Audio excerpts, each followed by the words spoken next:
लगभग 150 साल पहले की बात है। ढोलकपुर गांव के एक कोने में एक परिवार रहता था।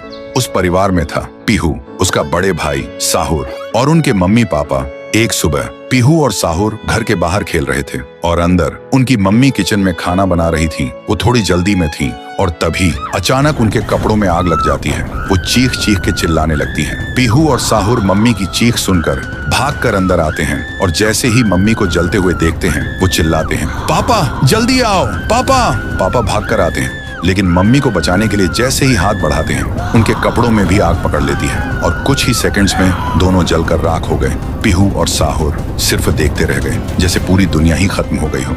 अब पीहू घर में अकेली रहने लगी और साहुर हर दिन खेतों में काम करता, सिर्फ इसलिए ताकि उसकी बहन भूख से ना रहे।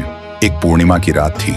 साहुर खेतों से काम करके घर लौट रहा था। तभी उसकी नजर जाती है एक घर की खिड़की पर। वो देखता है एक आदमी किसी का खून कर रहा था। ये देखते ही साहुर के पैर कांपने लगे और जैसे ही वो पीछे मुड़ता है एक और आदमी हाथ में खंजर लेकर खड़ा था। वो आदमी बिना कुछ कहे साहुर पर वार कर देता है। फिर गांव के लोगों को इकट्ठा करते हैं और वही आदमी चिल्लाता है, ये लड़का मेरे घर में घुसकर चोरी कर रहा था और जब मैंने रोका तो मुझे ही मारने की कोशिश की। अब आप लोग ही बताओ इसके साथ क्या किया जाए। गांव वाले गुस्से से भड़क उठते हैं और चिल्ला के कहते हैं, इसे उस पेड़ पे जिंदा उल्टा लटका दो। साहुर गिड़गिड़ाता है, मैं बेकसूर हूँ, मैंने कुछ नहीं किया। लेकिन गांव के किसी ने भी उसकी एक ना सुनी। उधर उसकी बहन रात भर उसका इंतजार करती रही और सुबह जब वो उसे ढूंढने निकली तो देखती है उसका भाई गांव के बीच वाले सूखे पेड़ से उल्टा लटका हुआ है। ये देखते ही पीहू टूट जाती है, जोर जोर से चीखने लगती है और उसकी चीख पूरे गांव में गूंज जाती है। फिर गांव वाले पीहू को भी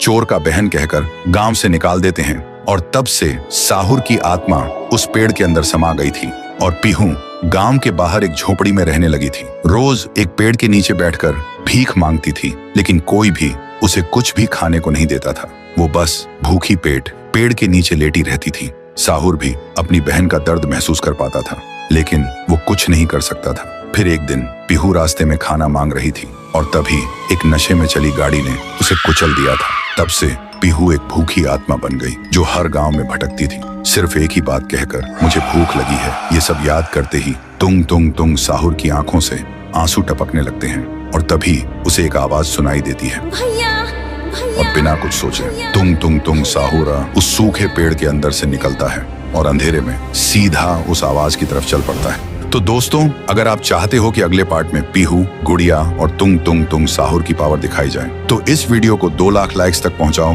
तभी आएगा असली तांडव।